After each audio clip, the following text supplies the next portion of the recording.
Welcome to Module 3, Part 3. We've talked about some tools that you can use to add to the richness of your storytelling, but at the end of the day, the story still has to be good.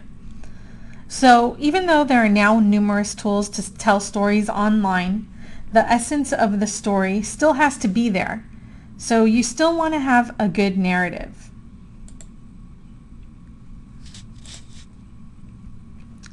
Multiple platforms don't necessarily make the story better. Using cartoons, illustrations, video games, mobile apps, video content, audio files, those all can be used to tell a story. Your audience can help direct a fictional story.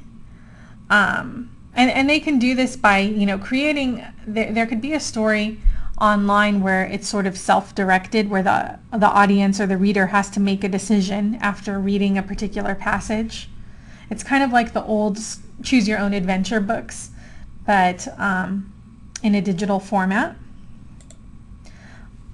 Also, you want to think about your budget when you are using a lot of these tools.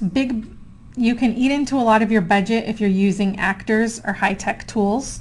So that's just something to consider. But basically the point I want to drive home is that using multiple platforms and a lot of the bells and whistles won't necessarily make for a better story if you don't have a good narrative to begin with.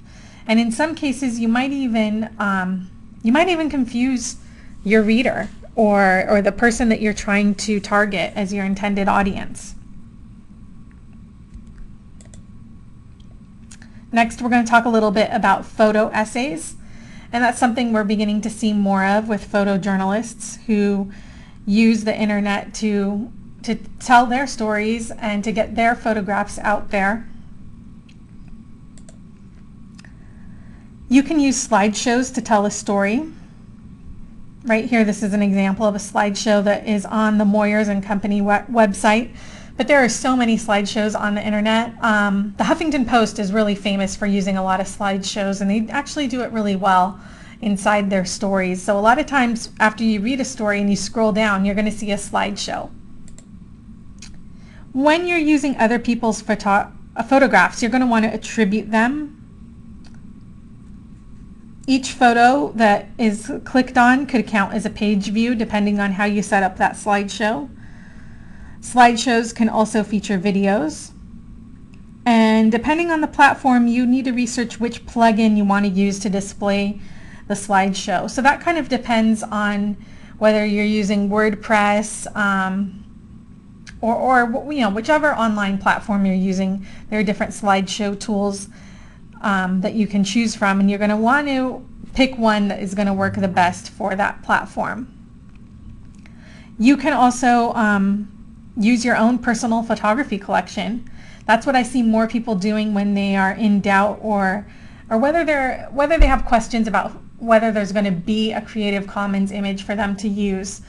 If you work for a publication that it has a subscription to Getty Images or some other photo wire service, then you're going to have more options about the kind of photographs you can insert in stories.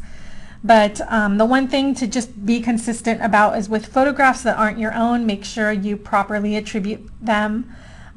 It's often nice in the online space to link to that photographer's profile or page of work, or they might have an online portfolio, something like that. That's just sort of part of being a good internet citizen, so that when people see that, they can click through and see more of that person's work if they want to.